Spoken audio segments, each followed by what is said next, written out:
Shenjat e Kiametit. Tema e 4, Yexhuxhët dhe Mexhuxhët, origjina e tyre. Përpara se të flasim për Yexhuxhët dhe Mexhuxhët, duhet më parë të flasim për origjinën e tyre dhe për kuptimin e fjalës Yexhuxh dhe Mexhuxh. Yexhuxh dhe Mexhuxh janë dy emra jo arab, por thuhet se janë edhe arab. Burimi i kësaj fjale, nëse ajo është arabe, rrjedh nga fjalët u ndez zjarri dhe ndizet fort, kur shtohen flakët e tij, ose ka mundësi që kjo fjalë ta ketë origjinën nga fjala arabe uxhaj, e cila nënkupton ujin shumë të kripur, që të djeg prej kripësisë së madhe. Gjithashtu thuhet se kjo fjalë ka origjinën nga fjala arabe el-ejh, e cila nënkupton shpejtësinë e armikut. Ajo mund ta ketë origjinën edhe prej fjalës arabe mexhe, e cila nënkupton vërshimin e tyre mbi njëri tjetrin. Këtë e përforcon edhe kuptimi i kësaj fjale në ajetin kuranor. Atë ditë, ne do të bëjmë që të vërshojnë mbi njëri tjetrin si valët e detit, dhe do t'i fryhet surit e do t'i tubojmë të gjithë së bashku. Kjo ka për të ndodhur kur ata të dalin prej blokadës. Të gjitha këto kuptime që përmendëm i përshtaten gjendjes së Yexhuxh Mexhuxhëve. Yexhuxhët dhe Mexhuxhët e kanë origjinën prej njerëzve. Ata janë pasardhës të Ademit dhe Havas. Disa dietarë kanë thënë se ata janë pasardhës vetëm të Ademit e jo të Havas. Ata thonë se Ademi a.s. gjatë kohës që po flinte, është bërë xhunub dhe sperma e dal është përzier me dheun, prej të cilit më pas Allahu ka krijuar Yexhuxhët dhe Mexhuxhët. Ky është një përfundim për cilin nuk ka argument dhe buron nga njerëz të cilëve nuk detyrohemi t'ua pranojmë fjalën. Ibn Haxheri ka thënë: "Këtë nuk e kemi dëgjuar nga asnjëri prej të parëve tanë. Ky mendim përcillet vetëm prej Kab el-Ahbarit, mirë po fjalën e tij e hedh poshtë hadithi. Ata janë pasardhës të Nuhut dhe Nuhu është padyshim pasardhës i Havas." Yexhuxhët dhe Mexhuxhët janë pasardhës të Jafetit, babait të turqëve, i cili vetë është njëri prej djemve të Nuhut. Ata janë pasardhës të Ademit dhe këtë e vërteton hadithi i përcjell në Sahihun e Buhariut nga Ebu Said Hudriu, se i dërguari Allahut a.s. ka thënë: "Allahu i lartë thot, o Adem, a i thot, të përgjigje me kënaqësi sepse çdo e mirë është në dorën tënde. Allahu i thot, më trego sa janë ata që do të hyjnë në zjarr." Atëherë Ademi e pyet: "Sa janë ata që do të hyjnë në zjarr?" Ai përgjigjet: "Në çdo 1999. Tek ai plaket i vogli, cila do barrëse e hedh barrën e saj. Njerëzit duken si të dehur, por ata nuk janë të dehur, por ndërshkimi i Allahut është i ashpër." Ata thanë: "E cili prej nesh mund të jetë ai personi vetëm?" I dërguari Allahut a.s. tha: "Përgëzoni se prej jush do të ketë një burr dhe prej Yexhuxh Mexhuxhëve 1000." Nga Abdullah ibn Amri përcillet se i dërguari Allahut a.s. ka thënë: "Yexhuxhët dhe Mexhuxhët janë prej bijve të Ademit. Kur ata të lëshohen tek njerëzit, kanë për t'ua shkatëruar atyre jetesën. Asnjëri prej tyre nuk vdes pa lënë pas 1000 pasardhës." Përshkrimi i tyre. Sipas përshkrimit të tyre në hadithe të ndryshme, ata janë bij të racës së tyre, me sy të vegjël, me hun të shtypur, me flokë të kuq, me fytyra të gjera, të cilat duken si mburoja të kalitura. Imam Ahmedi përcjell se i dërguari Allahut a.s. i mbajti një fjalim njerëzve. Gishtin e kishte të lidhur për shkak se e kishte kafshuar akrepi dhe ndër të tjera tha: "Ju thoni se nuk ka armik, mirë po ju do të vazhdoni të luftoni armikun derisa të vinë Yexhuxhët dhe Mexhuxhët, me fytyra të gjera, me sy të vegjël, me flokë të kuq, zbresin nga çdo kodrin dhe fytyrat i kanë si mburojat kalitura." Ibn Haxheri ka përmendur disa transmetime në lidhje me cilësitë e tyre, mirë po ato janë transmetime të dobta. Në këto transmetime thuhet se ata janë 3 llojesh. 1. Një lloj që e kanë trupin si pema El Erz, e cila është një pemë mjaft e madhe. 2. Një lloj që e kanë trupin 4 parakra në 4 parakra. 3. Një lloj tjetër, njërin vesh e përdorin për shtroj, e tjetrin si mbules. Gjithashtu përcillet se gjatësia e tyre është 1 pëllëmb ose 2 pëllëmb dhe më i gjati i tyre 3 pëllëmb. Gjithsesi, transmetimet tregojnë se ata janë burra të fortë dhe askush nuk ka forcë luftoj me ta. Përsa i përket gjatësisë së tyre, prej 1 ose 2 pëllëmbësh, është një pretendim i largët për t'u marrë në konsiderat. Në hadithin e Newas ibn Semanit përcillet se Allahu i lartësuar i shpalli Isait a.s. lajmin e daljes së Yexhuxhve dhe Mexhuxhve dhe se askush nuk ka mundësi të luftoj kundër tyre.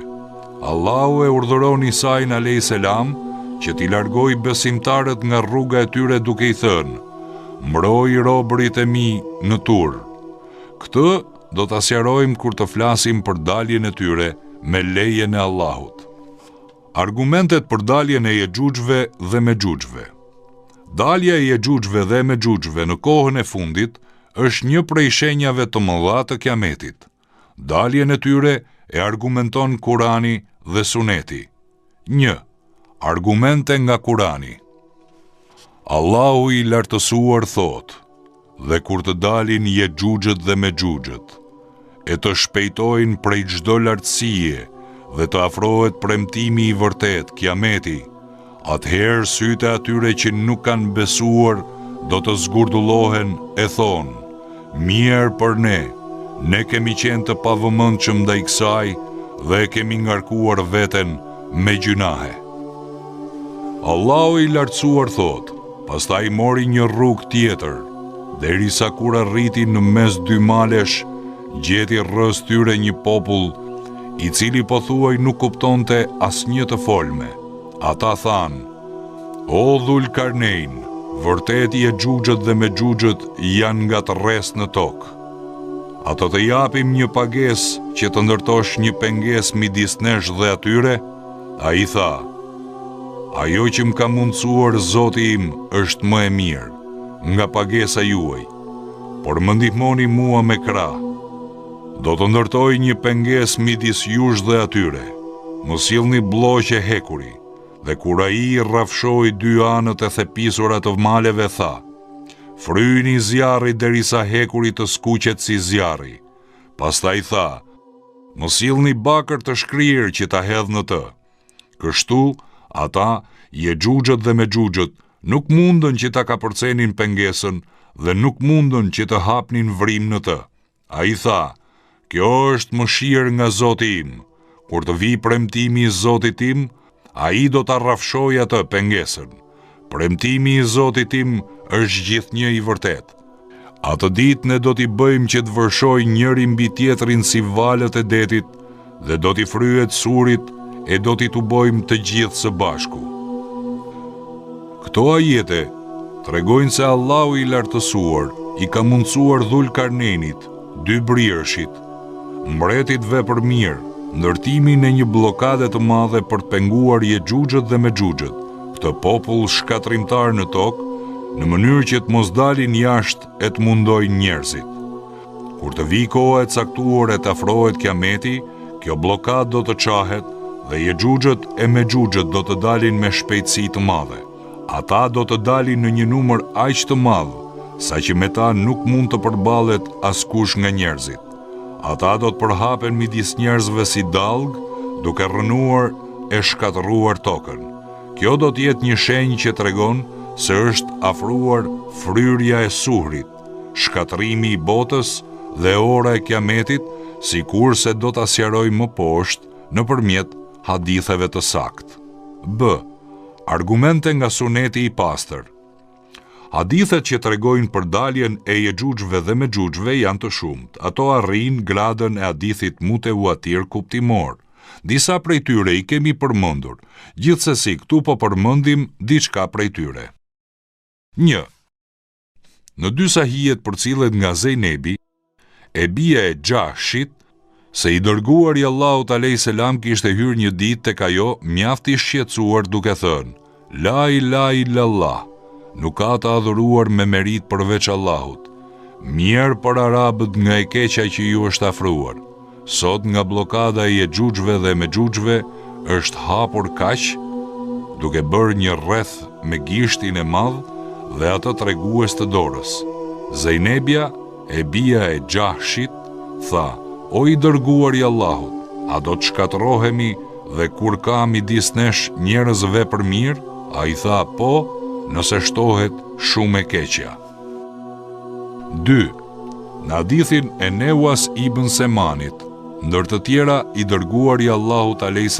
thot: Allahu i shpalli Isait se unë kam nxjerr disa robër të mi, që askush nuk ka mundësi të luftoj kundër tyre.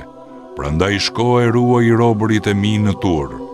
Pastaj Allahu dërgoni Yexhuxhët dhe Mexhuxhët, dhe ata zbresin nga çdo breg shkëmbor.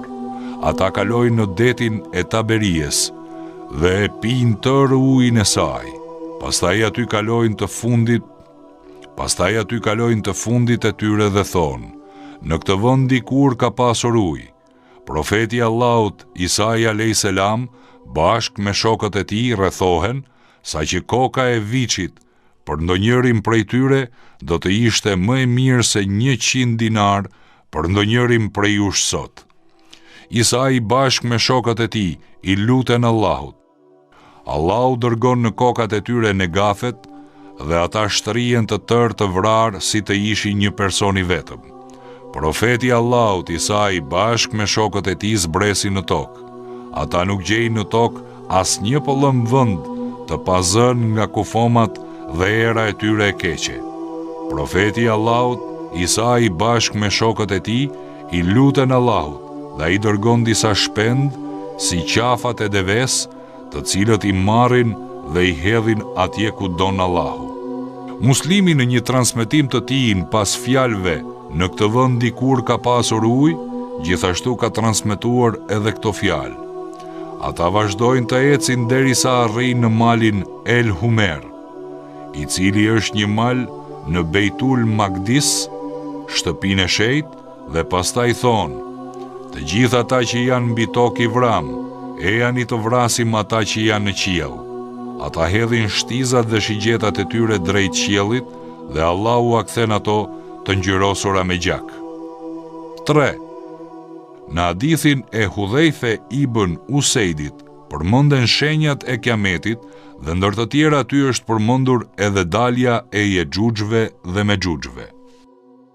Nga Ibn Musedi transmetohet se ka thënë: Në natën e Isras, i dërguari Allahut a.s. takoi Ibrahimin, Musain dhe Isain dhe së bashku folën rreth kiametit. Ata ja lanë fjalën Isait a.s. Ai përmendi Dexhalin, pastaj tha: Njerëzit pastaj kthehen në përvendet e tyre, mirë po atyre u dalin përpara Yexhuxhët dhe Mexhuxhët, të cilët zbresin nga çdo breg shkëmbor. Ato pinë çdo ujë dhe shkatërrojnë çdo gjë nga ku kalojnë. Njerëzit kërkojnë ndihmë tek unë me zë të lartë. Unë i lutem Allahut dhe ai vdes të gjithë. Toka ndotet prej erës së tyre të keqe dhe njerëzit kërkojnë ndihmë tek unë. Unë i lutem Allahut dhe ai dërgon ujë nga qielli, i cili i mbar trupat e tyre dhe i çon në det. 5. Nga Ebu Hurejra, për cilët se i dërguari Allahut a.s. ka thënë: Ata shfaqen para njerëzve dhe pinë tërë ujërat. Njerëzit largohen prej tyre. Ata hedhin shigjetat e tyre në qiell. Shigjetat kthehen të ngjyrosura me gjak dhe ata thonë: Ne mposhtëm banorët e tokës dhe fituam kundër atyre që janë në qiell me forcë e me lartësi. Allahu dërgon pas kokës së tyre krimbin negaf dhe i vdes të gjithë. Pasha atë në dorë të kujt është shpirti i Muhamedit. Kafshët shëndoshen, ngazëllehen, mbushen plot qumësht, majmen e fryen shumë prej mishit të tyre. Pengesa ose blokada e Yexhuxhve dhe Mexhuxhve. Dhulkarneini ndërtoi një blokadë midis Yexhuxhve dhe Mexhuxhve dhe fqinjve të tyre, të cilët kërkuan ndihmë prej tij që t'i pengonte e të mos shkaktonin më dëme. Këtë ngjarje Allahu e ka treguar në Kur'an. Ata thanë: O Dhul Karnein, vërtet Yexhuxhët dhe Mexhuxhët janë nga trestar në tokë. Ato t'japim një pagesë që të ndërtosh një pengesë midis nesh dhe atyre? Ai tha: Ajo që më ka mundsuar Zoti im është më e mirë nga pagesa juaj, por më ndihmoni mua me krah. Do të ndërtoj një pengesë midis jush e atyre. Tu tregohet ndërtimi i pengesës ose i blokadës dhe vendodhja e saj, e cila tregohet se është në lindje duke u bazuar në fjalën e Allahut, kur arriti në vendin e lindjes së diellit. Vendodhja e kësaj blokade nuk dihet me përcaktim. Disa mbretër historian janë munduar që ta gjejnë vendin e saj. Thuhet se kalifi Vathik ka dërguar disa princa të tij në një ekspeditë ushtarake në kërkim të blokadës së Dhul Karneinit, me qëllim që ta gjejnë, ta shohin e më pas t'ia përshkruanin atij. Ata kaluan nga njëri vend në tjetrin dhe nga njëri mbret në tjetrin derisa arritën ta gjenin. Ata pan ndërtesën e saj prej hekuri e prej bakri. Ata gjithashtu kanë parë një portë të madhe me drynë shumë të mëdhenj. Ata kishin parë mbetje qumshti dhe mjalti të rëna nga një kështjell e lartë pranë saj, e cila ruhej me roje të vendosur nga mbretërit, të cilët e kishin ndërtuar. Ajo ishte shumë e lartë dhe nuk mund të depërtohej, as ajo, as malet rreth e qark. Kjo ekspeditë zgjati rreth 2 vjet dhe pastaj ata u kthyen në vendin e tyre.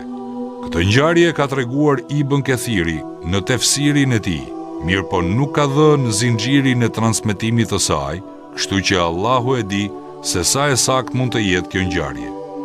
Ajetet e mësipër me tregojnë se kjo blokadë është ndërtuar midis 2 malesh. Kur arriti në mes 2 malesh, këto 2 male gjendeshin përballë njëri tjetrit.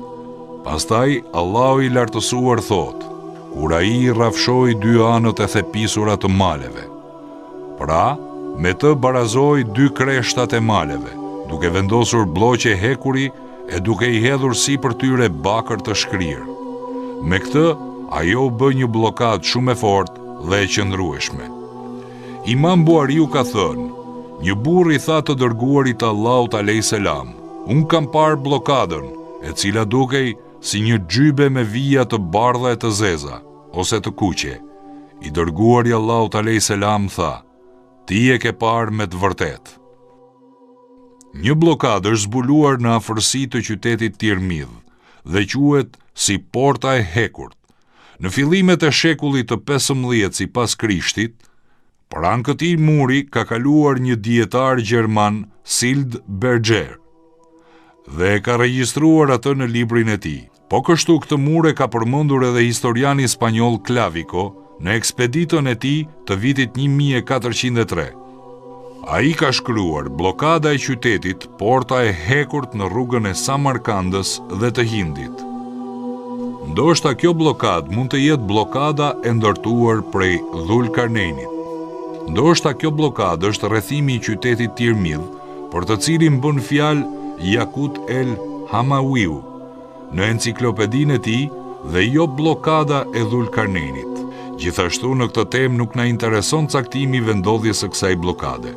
Ne duhet të flasim në lidhje me këtë çështje aq sa na ka treguar Allahu në librin e tij dhe i dërguari i Allahut në hadithet e sakta. Ne duhet të besojmë se blokada e Yexhuxhëve dhe Mexhuxhëve do të ekzistojë derisa të vijë koha që ajo të çahet dhe ata të dalin prej saj.